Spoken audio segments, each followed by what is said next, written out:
Watching all this rainfall. Watch it all night. Watch it all night.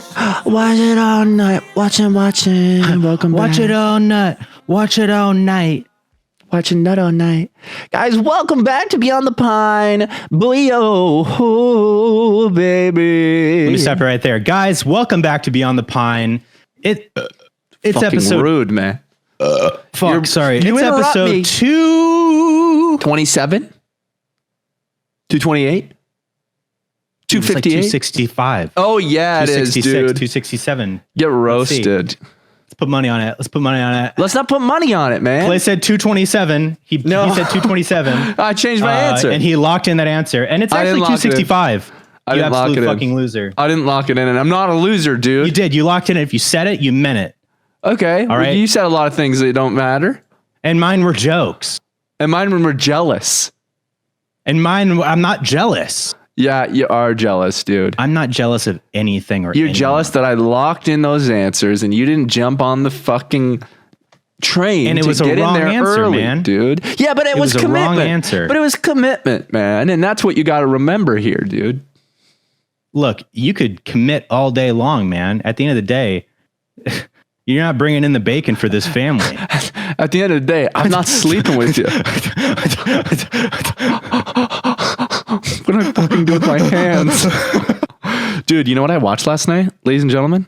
Real quick. I was in Welcome back to Beyond the Pine, guys. Man, we've already done the intro. It's episode 265, first try. I remembered. I need to get my nails done.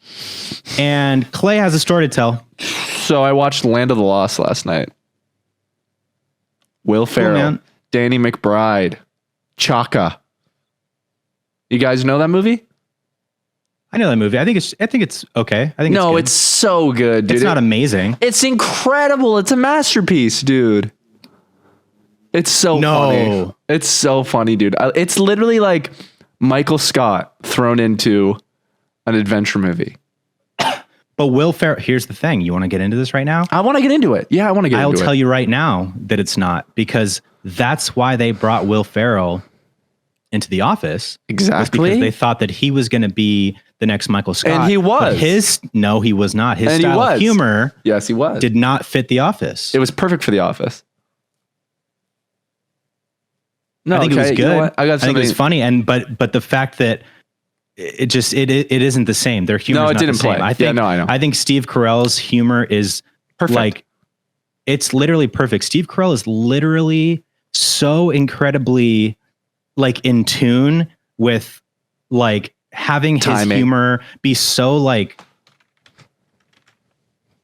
out there, but still so grounded at the same time. Yeah, it's so like grounded. With Will Ferrell, you can't help but be like, you know, Will Ferrell, that's Will Ferrell. He's doing Will Ferrell, and like he's like too self-aware. Where like Steve Carell doesn't come off as self-aware, even though he is very intelligent and shit, but like he doesn't come off as self-aware. That's right. You know what I mean? Like he embodies that character better than like Will Ferrell in anything. And that's how I feel about Danny McBride in Land of the Lost. That's how I feel about you. That's how I feel about you, dude.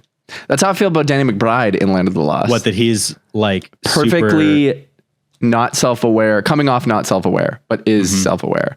Like, see, Danny McBride, I think is like underrated. So underrated, man. He's incredible. So fucking funny. And like, especially in This Is the End, when he's playing himself, because he like the way he looks and the way he acts, he's like extremely arrogant. Yeah. Right. Like that's his humor. So he's like a perfect villain. Yeah. And dude, in This Is the End, he's so fucking good. Should we watch it? His reveal, I'd be so down to watch it. I don't think we can. No, we can't watch an entire feature film right now. What? I want to watch I'm bored. I'm bored, man. Dude, his fucking reveal where he's like asleep in the bathtub and comes out and they don't show his face. And he comes and he starts cooking with all the food. And like, dude, he's just like pouring all the water all over himself. And then all the empty bottles are like stacked up on the counter and he just like hits them out of the way. I'm going to watch it again today. Right now. Incredible. I watched it like a couple weeks ago. Put it on. Put that feature film on. Autumn. Hey, Autumn, put that shit on, please. Yeah, dude. Anyways, I just want to say, yes, I know Land of the Lost is not as good as I presented it to be. Doesn't mean you're going to love it any less. But I love it, man. It has such great moments in it that are nostalgic and it's very like quote unquote, what my mom would refer to back in the day as a boy movie. Like, ugh, that's such a boy movie. But it's not as much of a quote unquote boy movies as it has stupid humor. Two Dicks in the Ass, Backdoor, Paradise 7 on VHS coming this summer. Yeah, I'm not totally sure what the fuck you're talking about, but I agree with you. Sorry, I was just reminiscing. But I just want to say, I think that it's really entertaining. It has heart, and it's genuinely funny and interesting. It like, what's that? Evolution. It's in the same world as Evolution. I love Evolution. Yeah, I love Evolution. Yeah. And for me, Land of the Lost is totally that. Like the Danny McBride moments in it are like some of my favorite Danny McBride moments. Like when he's, the female doctor, she's like communicating with Chaka, and she's like, Linda, whatever the fuck her name is, Chaka. Doesn't he just keep Linda, like trying to grab her boobs? So Chaka goes up and because she's like, Linda, Chaka, Linda, and he comes up and he's like, Chaka, and he squeezes her boob, and then Danny McBride comes up, sits beside her, and grabs her boob and goes, Will, and grabs her boobs beside him, and like obviously, it's funny, right? Yeah. I thought it was so funny, man, because it's like very funny. Like it catches you off guard, and it's just funny. So stupid. Good that job, like Clay. Very. Come funny. on, man, give me something, man. This is a stiff crowd, man.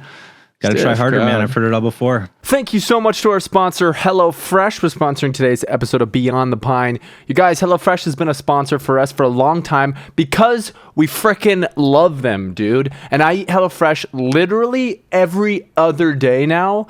Dill and her family are eating HelloFresh all the time, and we cook together, and it's incredible. So what is HelloFresh, you might be asking, if you don't already know? Well, with HelloFresh, you get farm-fresh, pre-portioned ingredients and seasonal recipes delivered right to your doorstep. Skip trips to the grocery store and count on HelloFresh to make home cooking easy, fun, and affordable, and that's why it's America's #1 meal kit. So when you subscribe to HelloFresh, you check Save Money off your fall to-do list. HelloFresh is 25% cheaper than takeout and less expensive than grocery shopping too. And that's why I love this, because I've been budgeting so much more lately, and HelloFresh has been incredible because it's a home cooked meal. It's delicious, it's filling, it's healthy, it's something to do with my girlfriend and her family. I absolutely love it, and it's saving me tons of money, because when I used to eat out all the time, I would spend an unholy amount of money every month that I didn't even have eating garbage, and now I'm saving tons of money and eating incredible food. So time to cozy up and save money by cooking at home. Fall is the perfect time to experience the delicious taste and unparalleled convenience of HelloFresh. Speaking of convenience, you know how you get your HelloFresh? Imagine this. You're at home, you're hungry, you're like, what do I want to do? I guess I'll go order something. No, you don't. HelloFresh delivers to your door a big box of whatever it is that you ordered. It's on ice. It's ready to go in the fridge, and bangarang, you have it. It's incredible. And the quality of everything is so good, you guys. Like, their pork has been so good. I had pork tenderloins that I cooked myself. First time ever cooking pork tenderloins. Incredible. I got compliments all around. I felt like the best chef in the world. Okay. And then the ground pork that we just had was so good in this Mexican bowl, and I loved it absolutely to death. So you guys, HelloFresh is truly incredible. I love it so much. I eat it all the time. It's healthy. It's affordable. I meal prep with it. I actually have some in my fridge right now that I'm going to have for lunch. I'm not even joking. It's so incredibly good. It saves me time. I love the recipes, and it's just fun to do. I absolutely love it. So go to HelloFresh.com/Pine65 and use code Pine65 for 65% off plus free shipping. You guys, it's America's #1 meal kit for a reason. I promise you, you get on that HelloFresh train, you're not getting off. HelloFresh, thank you so much for sponsoring us today. We love you, truly. I live by HelloFresh now. It's incredible. So enjoy the podcast. Thank you so much. Yeah, I know you've heard one thing I've never heard before. Stingray up, yeah. Nope, I've heard it. No shot you've heard that, man. Try again. I'll give you shut up. Where have you heard that, dude? I hear it every day, dude. There's this crazy fucking guy still outside. The stem of my water falling on my dude. Geodude coming on me. Geodude coming on me. Geodude fuck you. I hate me. Anyways, so basically, Geodude coming on me. I swear to God, you've no. I never heard that's probably been said, man. It's never been said, dude. There's so many words. A lot of freaks out there. Said. Anyways, guys, that movie's so funny. I love it. I love when they're up at the top of the volcano and there's all the pterodactyl eggs, and it's like, gotta help, I get it. And then they tack you on an amplifier and it stops making the music and all the pterodactyl eggs start hatching. And we're like, oh fuck. And then Will Ferrell starts singing. He's like, God, I hope I get it. And it turns into a whole musical. And then they're singing and singing. And then we hear off camera, I really need this job. God, I need this job. And it cuts and it's Chaka singing like perfect. And she's like, huh. Afterwards. So good. Fuck you guys, man. Stiff crowd. It's so good. Whoa. Hey, man. Hostile. Yeah, I am. Yeah. I'm just saying. And you know what? Maybe it's just super nostalgic for me. Me and my dad loved that movie. And that's we would fine. laugh, dude. And it's so good. I just haven't seen it in a while. And I feel like the last time I watched it, probably like a couple years ago, I was like, ugh, we're going to watch it again. We're going to watch it again together.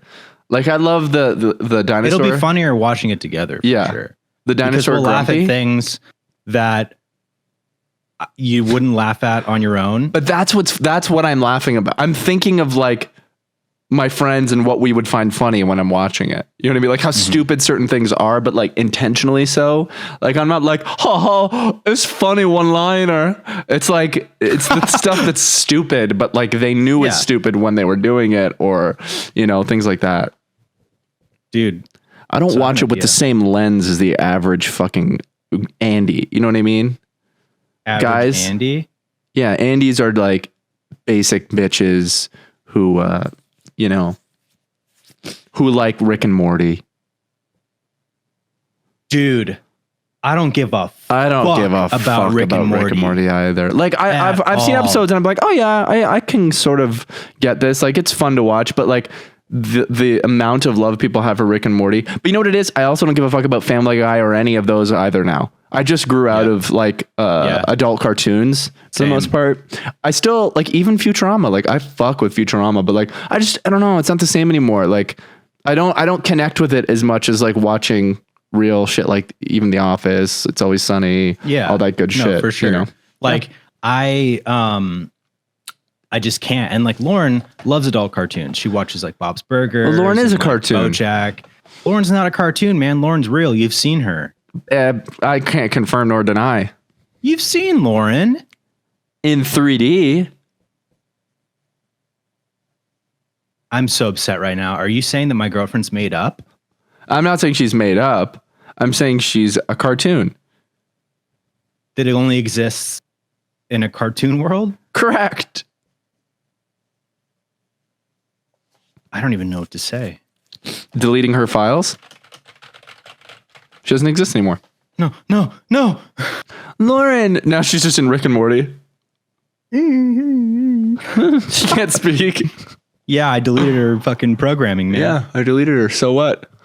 So what? I'll build. Yeah, so what? I'll draw you up another one. I'll build you another one, man.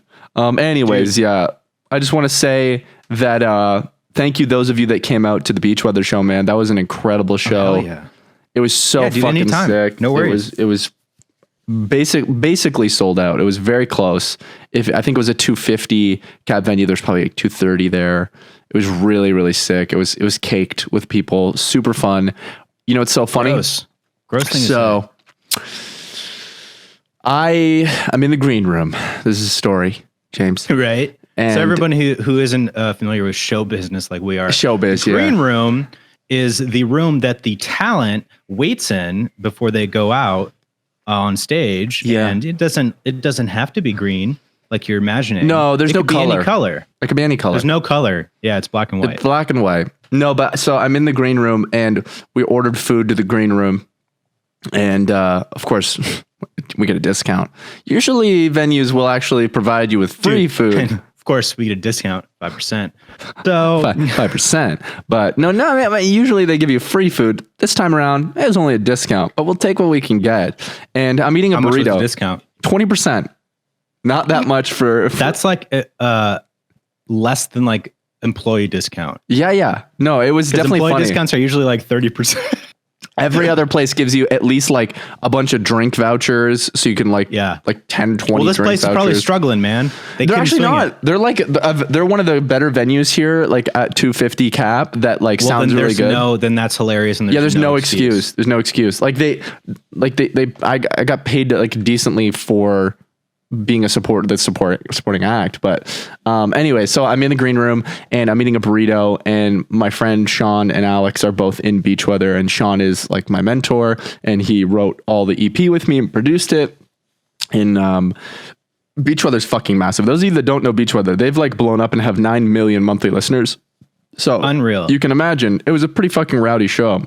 And I'm in the green room, and Sean comes in, and I've powered through a massive chicken burrito with jalapeno sauce. And you know how fast I eat, right? And how little I chew. Oh, dude, and there was jalapenos in there? That means you were so snotty, I bet, after that. It wasn't even spicy.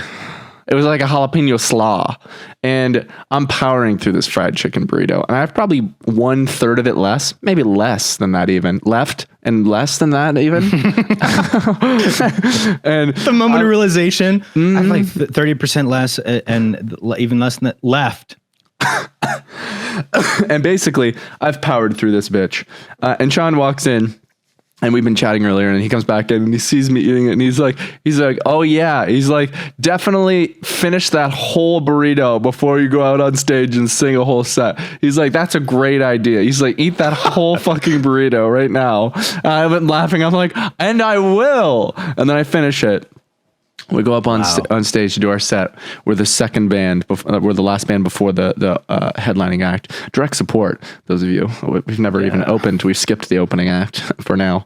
And so I go up on stage and I'm singing. I'm halfway through the first song, and I sing a line that has a follow-up line. There's a moment for a breath in between, like quick breath, next line, and I breathe in, and then I go to sing, and then a fucking piece of chicken shoots up my throat, and I go into the mic. And Is there a clip of that anywhere? There's gotta be.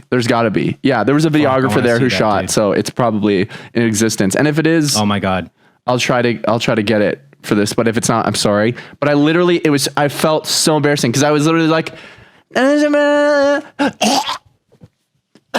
then I like coughed.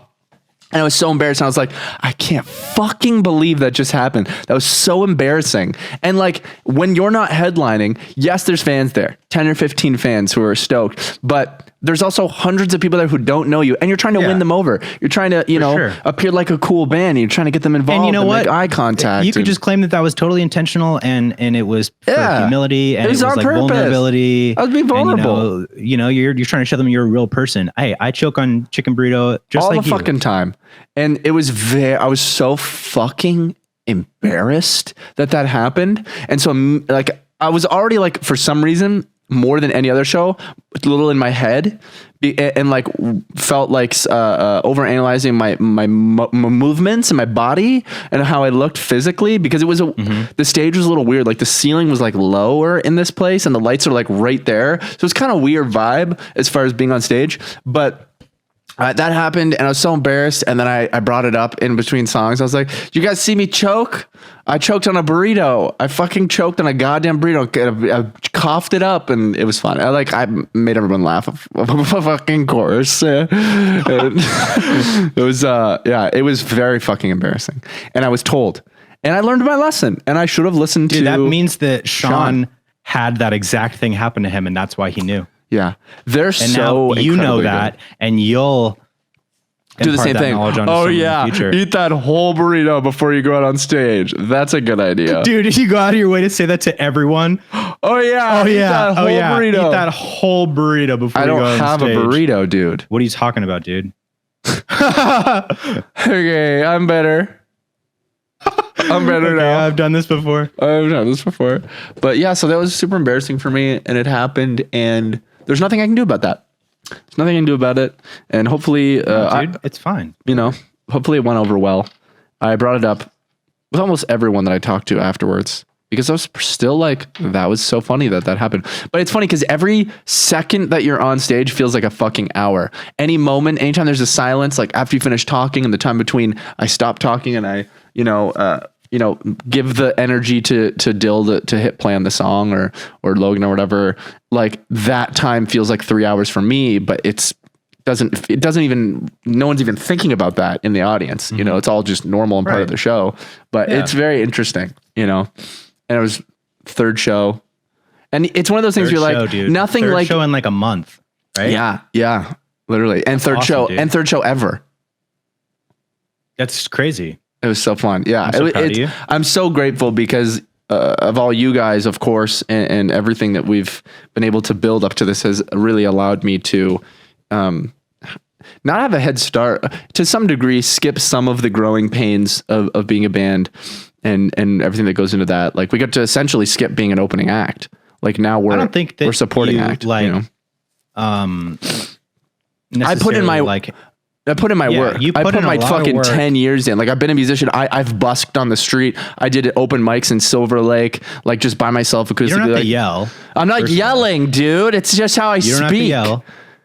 But anyway, I'm not trying to have an argument. I'll talk quieter. I'm just saying that, we put in. You speak up a little bit though. Yeah, I put in my work. I put in my time. Yeah, I did put in my time in one way or another, but I'm very grateful to like when I was ready to go to where I, was meant to be and not have to like, oh man, like we're trying so hard and it's just not working, man. I guess we just got to keep sticking it out. Like I got to go, you're ready, team, shows, good shows. Like we played our first show ever in LA with 1990 Nowhere. And we were direct support, and fucking Evan Stanley, Paul Stanley's son from Kiss, the guy who had the star in his eye, he was the opening act. Paul Stanley was the opening act. No, his son, Evan Stanley. So really cool. And 1990 Nowhere was great. They were super fun. We direct support for them. Then at Tempe Marketplace here in Arizona, direct support for Isaac Dunbar. James was there. What an incredible show to do. And then Beach Weather, direct support for Beach Weather. So it's been really, I feel very lucky. Massive band, yeah. Massive. Feel very grateful, very lucky and ready to be in the position that I'm in. And I'm just very grateful and excited to just continue the journey, man. And put this EP You're doing everything out. Right, man. Thank you, dude. Just excited, man. Excited to just keep going. I love it. I just like right after this last show, I got back here, just chilled. And I was like, I want to go back on stage. I want to go do more. I want to do it again. Like, yeah. That was the first time I felt like that because it goes by quick, but afterwards it's kind of like, it's like, oh, thank God, finally. You're like, holy shit. Yeah. I'm so glad like we got through it. I was so nervous and so stressed. And I was really nervous and stressed for this, but afterwards I was like, I want to get up and do it again. It was like the first time. It was just enough practice, I guess. Yeah. Cause like now you're just more familiar with doing it and you have more experience doing it. Mm-hmm. And it's exciting now versus before. And this is like with anything, like even with me, like, when I first started like focusing on directing things and like with that first like project that I did with, Leon and Sharpshooting and all those music videos, dude, for that first, you're probably shitting it. We shot, bro. I was like, holy fucking shit, man. I'm like so nervous right now. What have I got myself into? Yeah. Yeah. And it's like, am I like ready to, can I do this? Like blah, blah, blah. And then like, yeah, I got there and I felt incredible. And I was like, oh my God, I love this so much. I'm so glad that I put all my focus and energy into doing this. And that takes a lot. It's just been more and more, it's like the first few ones you're nervous because you haven't you haven't proven yourself. Right. And for you, like you can't rehearse. So you can't even like go through the motions of it 1,000 times before you go do it. You have to like, you can prepare, back end pre-production, but like you can't practice being a fucking director. You can't have 10 rehearsals as doing that show for that fucking film or music video you're going to shoot. You know what I mean? And run through all the motions of the whole thing 10 times before it. So you show up and you're like, I'm ready. I've done this, you're literally like, the practice is doing it. Yes, exactly. It is practice for the next project. And there is a similar element of that with this, that like, because I talk to Sean afterwards every time and like, I'm like, give me tips. Like, how was it, dude? And he's like, bro, like, blah, blah, blah, tells me about it. And he's like, it's literally like, yeah, we can do all the practice before, which is great, which makes you comfortable for the show. But the show itself is a totally different beast. You can rehearse a million times and still like the only thing that's going to make you better actually being on stage, actually performing when there's an audience there is doing exactly that. Like it's two different kinds of practice. And so like, and like you said, like, all of these shows are just practice. And luckily the practice also like builds fans and stuff like that too. But like, it's just about doing it. And you know, it's an interesting parallel to film because like we're not at a massive level or even a big level. We're still a small band, but we're at a point where like we can't do shows that don't make sense or aren't like worth the time spent now. You know what I mean? It's not like do any show you can to get the experience. It's like now we have to be very selective with what shows right from the get-go, fortunately, you know. And with film, it's sort of like that too, where like you're not going to go shoot any music video. It has to be something that when you do it, you're doing it for something that you like or someone that you like, or that the money is worth it. And then when it's done, it's something that people are going to see that your name's on, you know? So like, it's a really cool parallel. Like having been in both worlds, it's really cool to like we're both on this path and like, 100%. You know, we're in two different lanes. We're driving the same speed, baby. And we're like, and we're looking at each other, and we're like, "Yo!" Head-on-head collision. I was gonna say we don't realize that up ahead, all of a sudden there's standstill traffic, and we're just like, and then yeah. Exactly. That. Anyways, I hope those of you listening don't hear how I'm talking about this and think that I'm gloating. I'm being silly if I'm ever doing something like that. And I know where we're at. I know we're not a massive fucking band or anything like that. I'm just very proud, dude, because I've always wanted to be a musician. And it's really hard yourself to get up, here. man. Be proud of yourself. Allow yourself to be proud of yourself and talk about yourself. Very because proud. Like if you can't be proud of yourself and talk about yourself and where you're at and things like that and the fact that you're excited about it, what can you do? If people are going to take that as you gloating, then that is literally jealousy. Yeah, you're right. Because I'm not bragging. No. I'm just talking about it. Imagine it. Imagine you're excited about. Imagine if you could talk about. You're talking about your dream that you're chasing and the growth that's taking place in you chasing your dream. And like, coughing up chicken. Inspiring. Yeah. And coughing up chicken. Which is a few steps backwards. It was definitely a couple steps backwards. Yeah. I felt regression when that moment happened. I was like, it's over for us. That's it. It's done. But yeah, it was so fun, man. It was fucking awesome. It was the best show yet, for sure. You know, minus the chicken incident. I did a lot of talking, more talking than I ever did. And like, confidently in a way, like where I was, you know, talking to everyone and felt like, cause that's really hard too. It's very vulnerable to like, talk to people and get them to do things and get them to clap or sway their hands and do stuff. Cause it's literally like asking someone out on a date. It's like you could be rejected. They could just not. And then they look at you and then you're doing the motions. Luckily it hasn't really happened yet, like a little bit, but I was able to like double down and be like, come on, do this with me. And then they would do it. So I never had that rejection feeling yet. Yeah. But like, imagine you're like, hey, everybody, come on. And no one starts doing it. And you're like, yeah. You know, like there's a vulnerability up there. Yeah, but I feel like in a situation like that, you have to maintain that energy because if you do that and then you don't notice them starting to do it and then you like and stop, then that's gonna like backfire. If you keep doing it and you're like, come on, like keep doing it, people will start up. Please. Because I'll tell you right now. Some people will start up simply because of the fact that they feel awkward. Yeah. And they feel like they feel embarrassment for you. Right. And so then they start doing it. And then the other people that maybe just didn't start doing it. Didn't get the cue. Then they'll start doing it because they're like, yeah, cool. And then it's like, energy's back, baby. And it's fun. Like at the Tempe Marketplace, that was a really stiff show. That was a tough crowd. But like, it was fun to like challenge them to have a good time. Cause it's like, you're here to see this. You're here to watch live music and have a good time. Right. So if you're sitting there and you're like, nope, like looking in people's eyes and singing to them and like performing for them. And then also trying to get them to do like hand shit like that. It was really fun. Cause it's like, I'm trying to have you have a good time doing that. Like, yeah, it does a little bit for me, but it doesn't make my show any better. It doesn't make the turnout of the show any better. It doesn't give me money. Like there's not this massive incentive for me to get you guys to do stuff. It's not like bragging rights. You know what I mean? It's like, I'm doing this for you. But it still helps your like energy and your for sure. mindset. But my energy is for them. You know what I mean? The result is I want like this whole show, like all of my elements that I'm talking about that like make me feel good and confident, everything. That's great. But that's so that I can put on a show for you. So I'm, like it's fun to challenge them, because I'm basically going like, let's have a good time without saying that, because I think it's really weird when like you see an artist. How's everybody doing tonight? Yeah, like what the fuck, man? Don't you guys want to have a good time? Like Jesus, man. Like don't. That's just like call someone out, dude, because that's like. Fuck, dude. That's like lashing out because you feel uncomfortable. Maybe sometimes you ain't as funny as you think. Hey. What was that thing we were doing on stream with Pob? Hey. Tell my boss to give me a raise. What was it? Yeah. Something like that. I don't remember exactly. From the stream? But it is that. Yeah. It was like, go in there.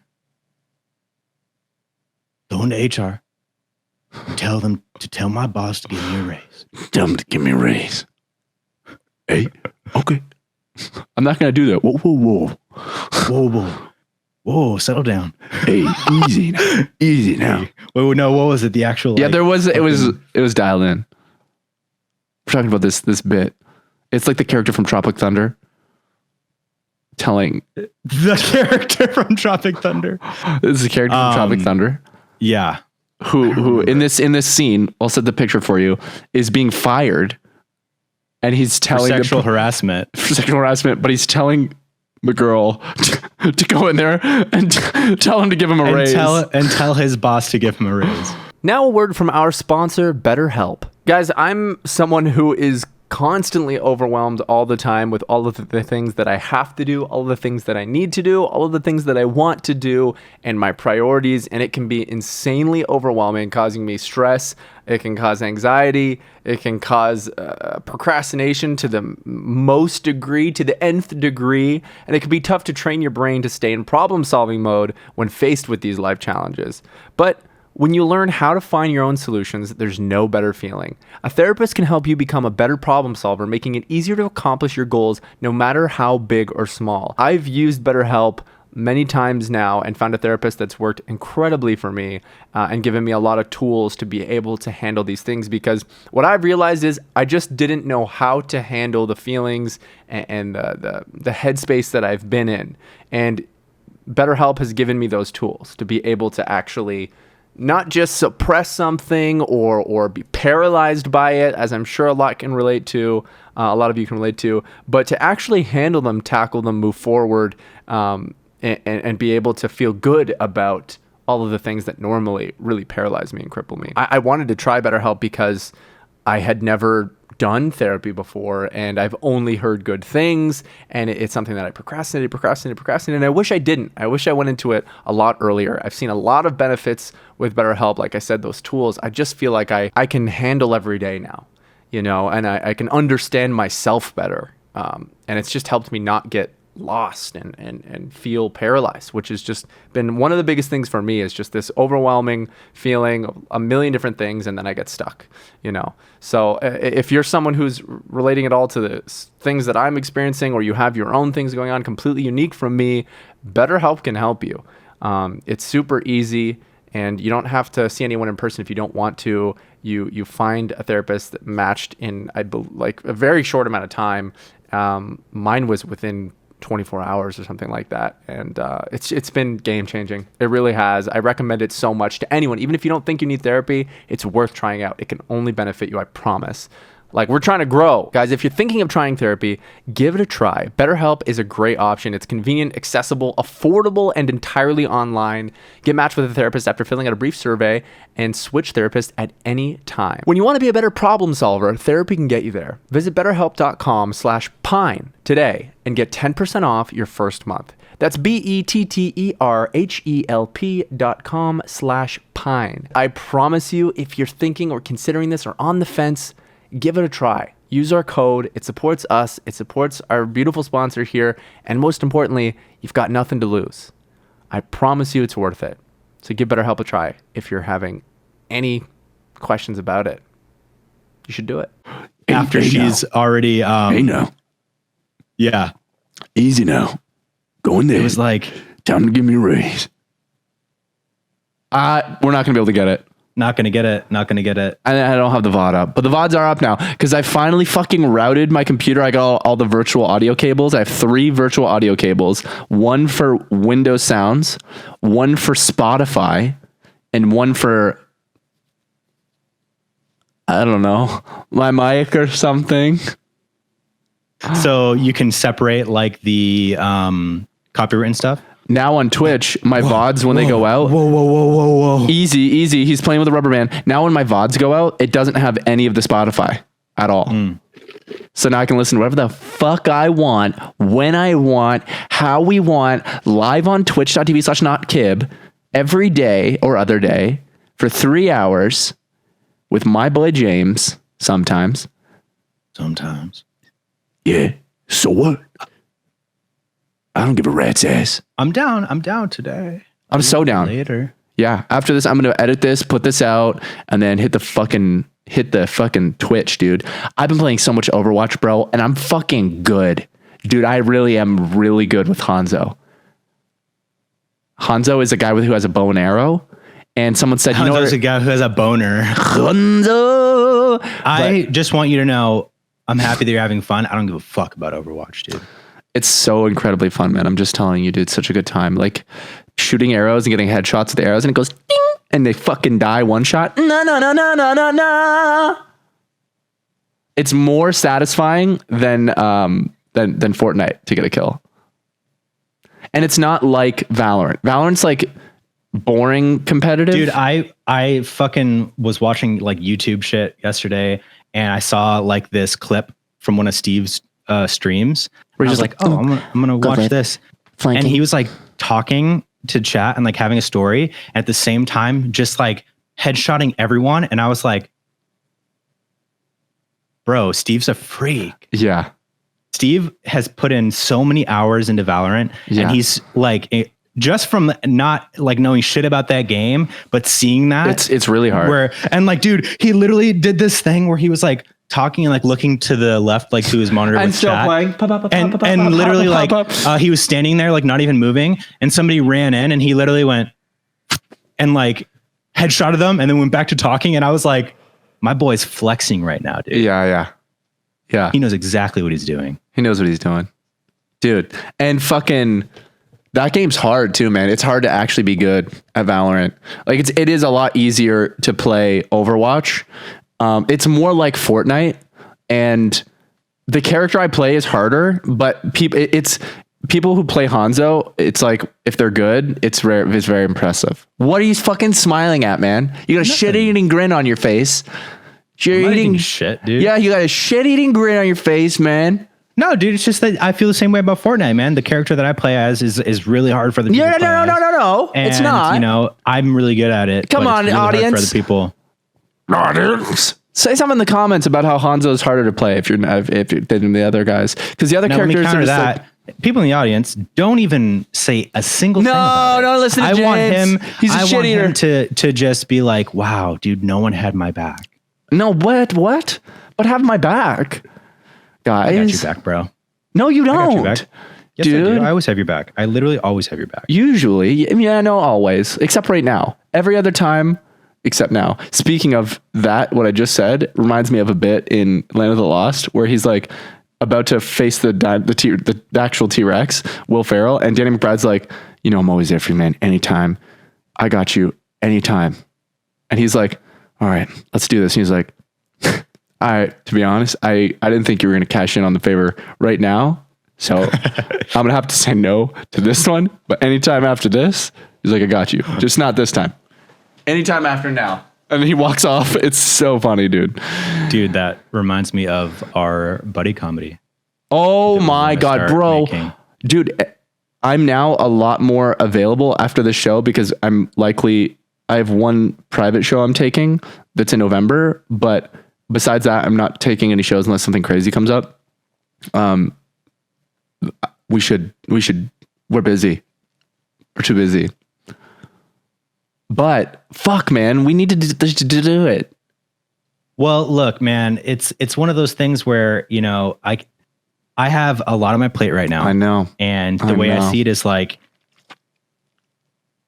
I should maybe, you know, focus on these things right now, right? Because I don't want to stretch myself too thin and be in a situation where I'm not happy with what I'm making because I'm you're not stressed out. Gumby. You're not Gumby. You can't stretch yourself. But then I'm also like, these are all awesome things and there's some cool opportunities, but maybe I should just fucking go nuts. You don't want to burn yourself out, because if you burn yourself out, then you're going to need to take 2 months off and then get depressed. Just got to remember that. Depressed. I'm always depressed. If you're already depressed, well, it could push you further, or it might pull you out. That is true. Hard to know. I would just say usually it feels incredible to go gung ho. Like before my first show, I fucking went mad fucking busy till 3 a.m. every night. Like, and I felt good about it too. But then after that show, crash. Oh yeah.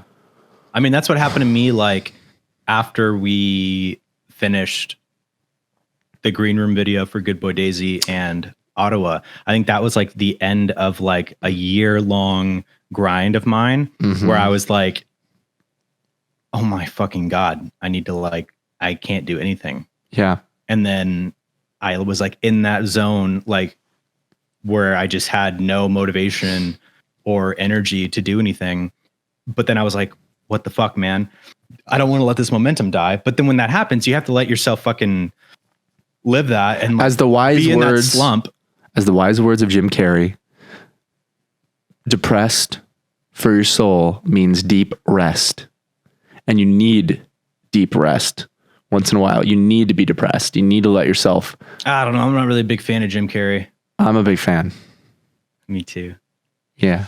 No, and those are wise words, man. I think that when your mind and body need that, it doesn't mean let yourself go to dark places. It means you need that rest. It means you need to stop going gung ho and you need to just exist for a little bit, recharge, because you know how it sucks to be depressed and then suddenly you're back on top of the world after that's done. You're higher after you're depressed, energy, motivation wise, than where you were right before being depressed. Yeah. Because it's like boom, and then it goes wah, like a reset, depression, and then boom, you're back. Like it's just a cycle. Like, we in the need weirdest way, and I feel like this is just perspective. But it's absolutely nearly impossible to think about it this way when you're in that depression. 100%. But it's almost like you're recharging your battery. Yeah. That's that deep rest. You know, and it's like you're letting yourself feel and experience these things. And then to the point when you're on the other end of it, you're like, wow, I'm so glad I didn't try to power through and like keep fucking going because I feel great right now. Yeah.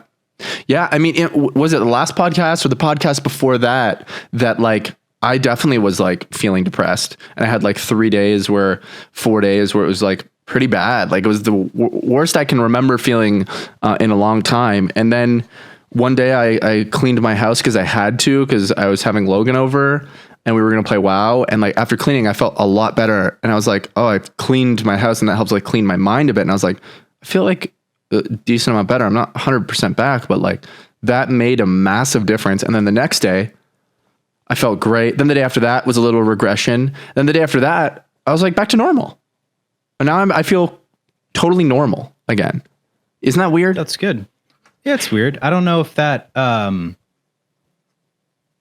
makes sense, because I don't know either. I feel like when true depression comes in, it's well, it's different for everyone. I will say this. You know what I mean? I will say this, like, take the dub, take the win. Yeah, all I can do. Be grateful for that. But also understand that, like, yeah, there's probably things that are there that I need to be mindful of, and for sure, and stuff, for sure. Because like depression, like I said, I think last week, it might express itself during times where there are more tangible things you can pinpoint as things that are causing you depression. That's exactly what happened. But there's definitely more deep rooted things going on that maybe you haven't processed or haven't thought about that are causing like the more overall depression. Yeah. You know, it's like the overarching storyline. For sure. It's the Thanos of your life. Thanos. You know? He's fucking, and he snapped. He did at that time. And snapped my fucking neck. He shucked my fucking head. Yeah. He did. he shucked my head like a fucking cob. He shucked my fucking head and he fucked my fucking ass. You know? Yeah, he snapped my fucking neck and then he fucked my fucking ass, man. He fucked my fucking ass, man. He loves that guy is so fucking big dick. He actually fucked the asthma out of me. Holy shit. Let's go. He actually fucked me into an asthma attack, dude. He didn't. He didn't.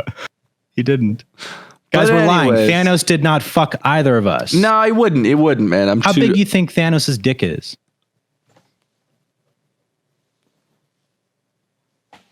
For sure. Now, those of you that are audio listening, I've made my hand into about a football-sized size penis. And the penis goes forward and it comes back, and it goes forward and it comes back. Let's do a little. It's kind of like, and it moves in one of the ways, like, you know, when you're in like a movie or whatever, you see like a giant moving, and they're moving really slow because they're so big. The dick is so big that it's moving very slowly because it's so large and it has so much momentum.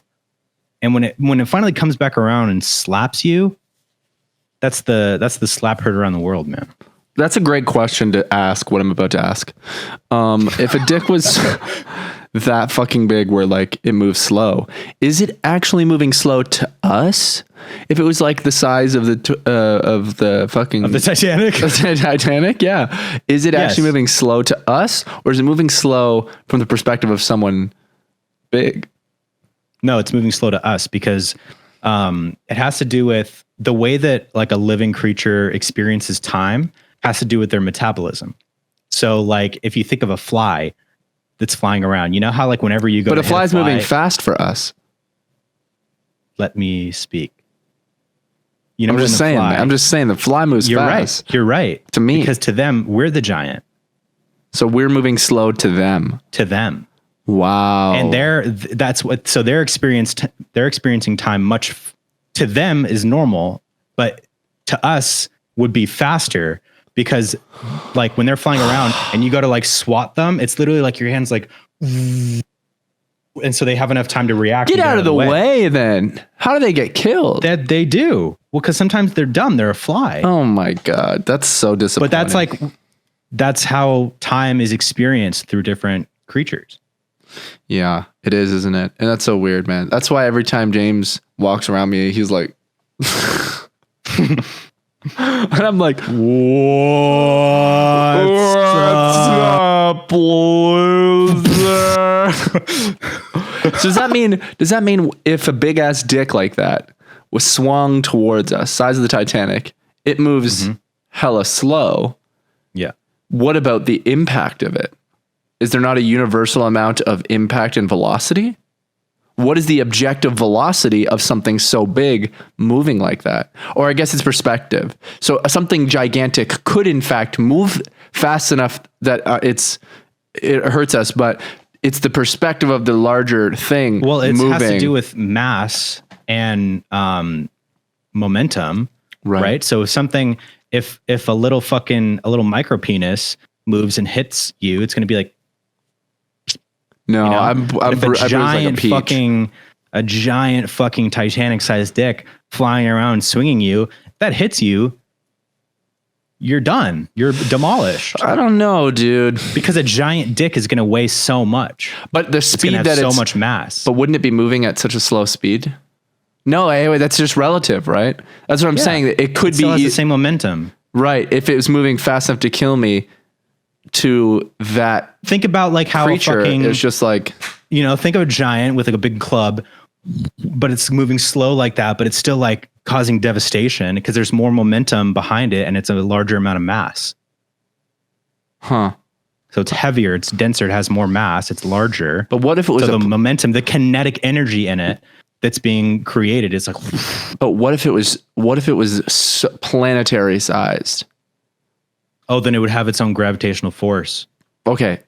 just under the size that it needed to have a gravitational force, and it was going to hit everything. Me, would it ever be moving so slow, or is it just dependent on the, like, it's not about, like, the perspective of the speed is just separate from the literal velocity of it?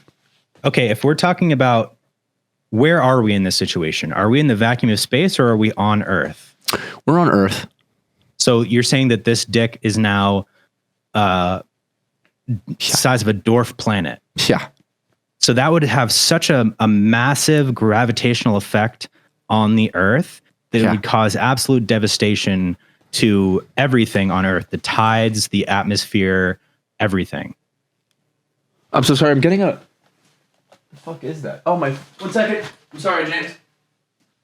So guys, what we're talking about here is now into the realm of physics, and this is actually my specialty. I've been watching a lot of videos about space lately. Sorry about that. Well, if you were so sorry, you'd stop doing it. It's an emergency. Sorry. I'm recording the pod. Sorry. I just didn't know what the fuck that was. What? It was going from behind me. I was like, am I dying? Anyways, man, yeah, I think it's just smoke and mirrors, probably. All of it. The planets, the dicks. So I'm more so talking, just to wrap it up, this planet talk, I'm talking about something so big that it's just under where it has any gravitational effect of its own. It abides to the Earth's rules. Okay. But it's big. Okay. And so what's your question? It's swinging at me, but is it going slow to me because it's so big that it hits me and it's just like, obviously, you know, like if I jumped on it, it just hits me and it's like, it doesn't even hurt because I'm just like, so slow. Or is it just not tied? I feel like the speed of it is not tied to the perspective of it. The speed of it is whatever the moving object hits, it makes another object move. The speed is just, it's whatever the speed's at. Yeah. Like, look, if you were to see a massive thing moving, you know, at say 100 miles an hour, from your perspective, and it's also where you are in relation to it, right? If you see, like when you see a plane up in the sky, that thing is moving hundreds and hundreds of miles per hour. Right. But to us, it's just like very slow. But if you like see a plane taking off, it's this giant plane that's like, right. So like, I think the closer that the giant dick gets to you, it's going to appear coming faster and faster and faster. That's wild. You know what I mean? Yeah, I do. And what if it comes? Is it the same thing? You know, we should run some experiments because I think that's the only right way we can really prove this theory. Yeah, I'll come on you and see how fast it takes me to come. We'll see just how fast it takes me. I don't really want to do that. I didn't ask. Did I? Should I really come on, James? Go? Should I? What's I'm watching a lot of videos on nuclear bombs. Really? You do love nuclear bombs lately. Well, no, I just want to be informed because of the state of the world. Yeah, I hear it's not so good. It's the state of the world. Crazy. There's a lot of shit going on. Tell me about it. I don't know everything, but I'll tell you what I do know. I do know this. What do you know? So, as far as amount, like literally just quantity of nuclear weapons, there's a wide range of different types of missiles. There's tactical nukes, there's thermal nuclear weapons, hydrogen bombs, and there's larger sizes of warheads and missiles and whatnot. Russia has the most. But the thing about Russia is a lot of their stuff across the military board is like Cold War era shit, like relics, like things that like, sure, they add to their amount, but it's like shit that, you know, hasn't been updated or... Yeah, it's relics, man. Like they're fucking potato vodka. Like it's just no one's doing it. Yeah, anymore. It's like a potato gun. Yeah. And the US has slightly less, but our shit's way more like technologically modern and not in a state of disrepair. And we got Elon Musk able to fucking sniper any bad guy, opposing enemy from anywhere on the earth with a snap of Thanos' fingers. Mm-hmm. Yeah. He's making spacesuits too. If it ever came down to it, like an actual all out on the ground, in the air, in the Navy war. Yeah. 1v1 US versus Russia. We lose. No, bro. Now there would be an incredible on purpose to fuck with them. That's right. Dude, now there would be an incredible amount of casualties. But we would wipe the floor with Russia. What about all the nukes though? Nukes off the table. If nukes ever happen, dude, everyone's dead. Everyone's dead. Everyone's dying. It's game over. Not me, dude. If there was ever, dude. No, I swim in the pool. I just go underwater. No, I'd swim in the pool. I wouldn't even be thinking about it. I wouldn't even be thinking about it. I'd just go for a swim. So nukes off the table, because that's like not fair to the world. Everyone's dead. Right. Just full military. Also, our military is 100% volunteer based. Yeah. Everybody who joins the military does it as a volunteer. Yeah. But most of the Russian army are conscripted, right? Meaning that they're like forced or whatever. They're not volunteers or bred into it. Army. Yeah.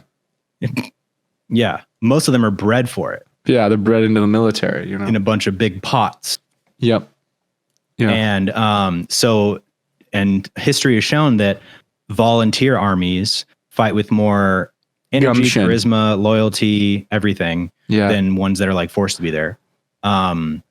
Vindictiveness. And we have like just a far larger army, like standing army of people than they do. Our technology is more advanced. Our targeting systems. Dude, we would advanced. just bust in there, full armies driving just a bunch of fucking Tesla Model 3s, just with cannons and nuclear, you know what I mean? Mustard gas weapons. Yeah, we would just be shooting mustard gas everywhere, dude. Yeah. A literal war crime. Did you hear about how back in the day when they, when it was a chemical warfare, that when I think it was when the Americans were using, or when anyone was using mustard gas, it was so fucked because they were like, they had to move slowly and shit because they were literally gassing themselves as well. Like you can't like control where that shit was going. So there are so many of their own casualties when using it that it was just like fucked. And that's why it's outlawed. Yeah. It's against the UN. Yeah. To use chemical warfare. The United Army. Yeah. The United Nates. Yeah. United Naval. United Navy of America. That's right. That's actually awesome. What? How do you feel about the USSR? USSR does not exist anymore. That's right. Perfect answer. Perfect answer. And I love that for you, dude.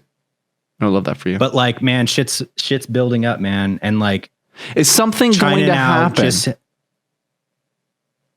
That's what we're waiting to see. Here's the thing too. So, Putin's fucking threatened. Funny name too. Nuke Putin. He's threatened the use of nukes, right? For like a while now. Years. But what people don't get is that like, that doesn't mean like nuclear holocaust. Like I'm going to launch every single nuke at America. No, what he's probably going to do, it's just dabble. Especially with Ukraine, is like, he's going to use a tactical nuke. Tactical nukes are like localized, smaller, targeted warheads. Where it's like an isolated thing. It's not going to cause. He'll just probably take out a farm or something. Yeah. But even still, like if he does that, then there needs to be retaliation from nuclear retaliation. Well, that's the whole thing. Like if one is launched, either A, we don't retaliate so that we don't start a nuclear fucking war, or B, we retaliate, which starts a nuclear fucking war. Right. That's a really, have they commented on what they would do?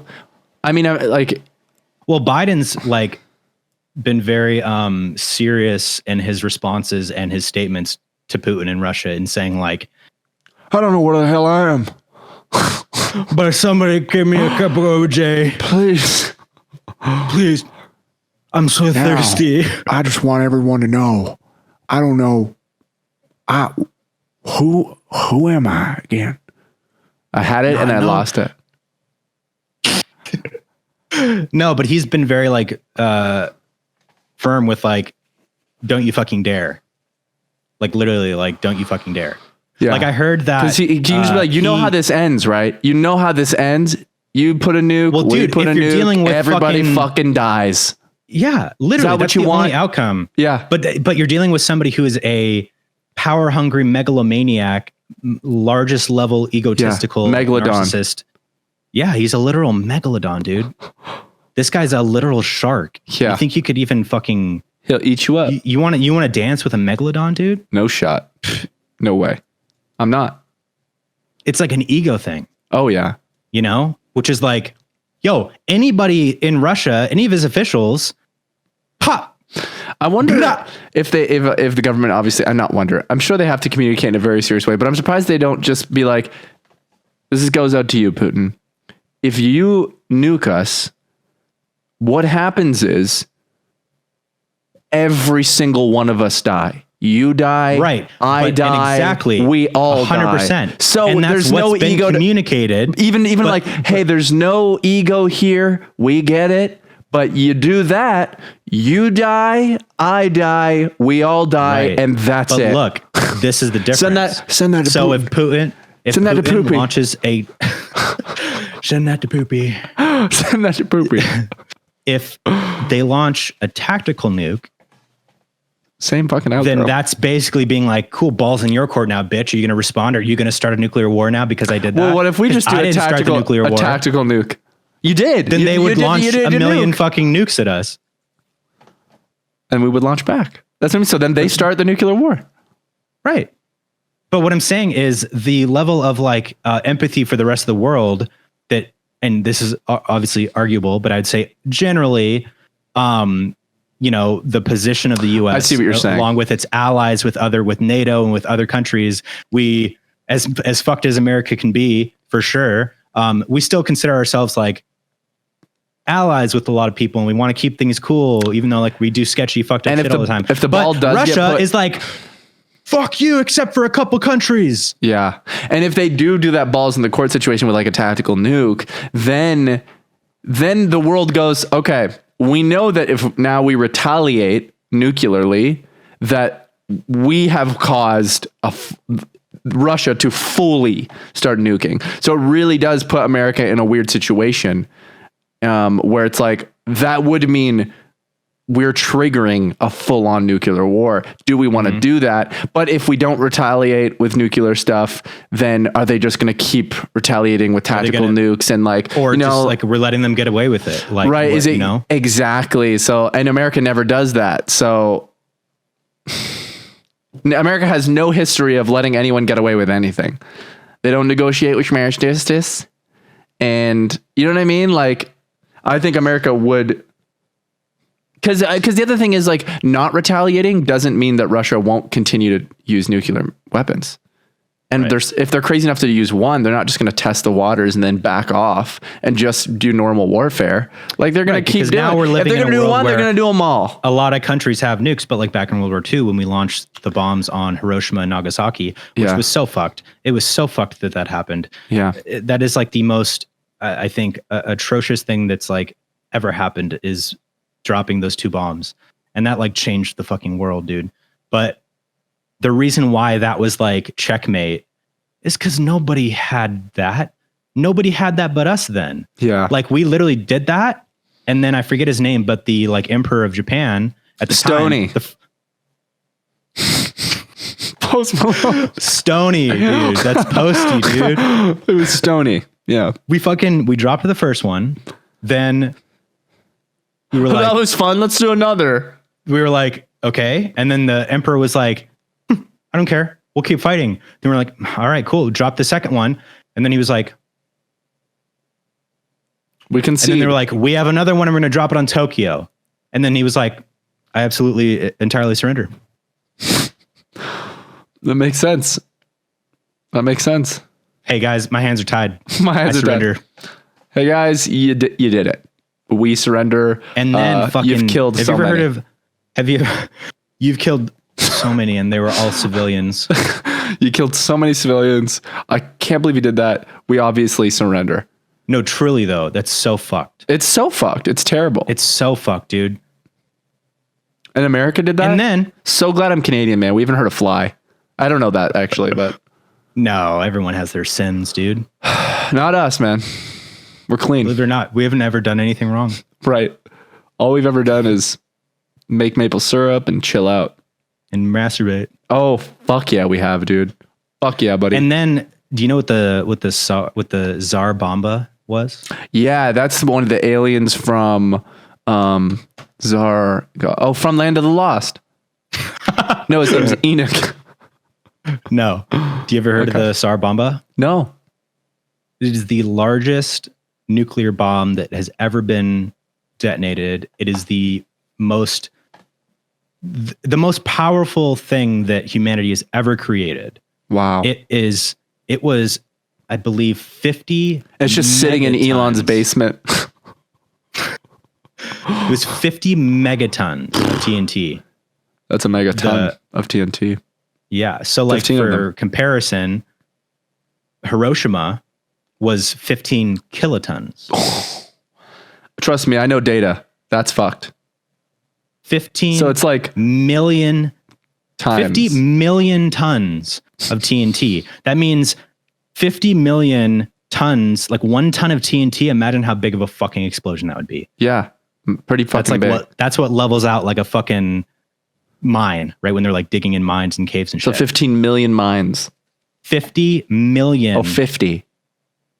Of that type of explosion. This explosion was so large. That would take out a continent. It didn't. No shot. They detonated at least a town in like on this like island in like northern Russia, like off the fucking Arctic. Why did they detonate it there? Because that's where they decided to detonate it. Just for fun? To test it, and also as a show of like, hey, this is what we have now. Right. Because it was the Russian, they had it, and so it was so large, the shock wave of it traveled around the Earth 3 times. The whole Earth? Yes. The whole Earth felt that shock wave? At least, maybe not like felt it, but it happened. It was picked up on meters. That's going crazy. around the world 3 times. Wow. 3 full times. Dude, the fucking mushroom cloud rose 40 miles into the sky. Oh, I feel like I've seen footage of that. And it's like the water, and then you see just this gigantic mushroom cloud. I think I've seen that. And I don't know that for sure. That's like end of day shit, dude. That's end of day shit. That level of destruction. And like they basically were like, even like the Russian scientists and military. We fucked up. They were literally like, I think we've pushed a little too far with this. Wow. And then that's what led to, I forget the name of it, but there was like a treaty that was made saying that there was no more testing. The Treaty of Versailles. It's a real treaty. The Mayflower contract. The Mayweather contract. That's what led to the Mayweather contract. Dude, so a lot of people don't know, actually, the contract that Floyd Mayweather signed, it also included a clause in there about testing of nuclear He weapons. signed on Russia's behalf, yeah. Mm-hmm. Fucker. Nice. Fucker. Nice. He made $1 million. Dude, that shit is crazy. It is really interesting. I hope that it's interesting to you guys too. I know that you want to hear us go, but like, I'm super interested in this shit. And like, yeah, it's horribly sad, but very interesting. You know what I mean? Truly, like, I hope that we fucking figure that stuff out, man. There will never be world peace. You got to accept that because there's just too many variables of humans and mental illness. And I mean mental illness in the sake of what Putin is, a monster, not having depression or mental illness like that. Yeah, it's just crazy, man. Crazy out there in them world, dude. Yup. You know what I mean, man? I think, and this will probably never happen, but I think in order for humanity to truly move forward and start evolving, we need to disband all of our nuclear weapons. 100%. Like, the thing that just needs to happen is just like, hey, you've got your land. There's enough resources on this entire planet for everyone to just barely exist. Yeah. Well, no, you're right. Maybe not. I mean, it's definitely not. It's not that simple. But like, what does Russia need? What do they need that they feel they don't have, that they are willing to risk nuclear warfare over? They have power. They have a whole place. One of the biggest fucking countries in the world. They have so much. Yeah. Like, what else? What do you need? Just fucking have a burrito, man, and watch The Office until you die. Burrito. You know what I mean? You got I don't want a burrito. Have sex, have a burrito, watch The Office, go on a boat, smoke a cigarette, and kill yourself. You know, like, it's just that we just need to make sure that the people who we're putting in power, I know it's not how it works there, but like, just don't put psychos in power. Just put people who are like, even Biden, like, he's fine, man. Just let him fucking smoke cigarettes and fucking jerk off. Let him have his cigarettes and his fucking Budweiser, man, and let everyone just fucking live. Just let everyone just fucking live their lives, and let's all just chill the fuck out. Everyone's equal. Just have a fucking burrito and go to bed. And wake up the next day. That's all we all want. And on that note, go have a fucking burrito and go to bed. And that's it. And we'll see you guys next week. Conversations start with explanations. Oh, I'm feeling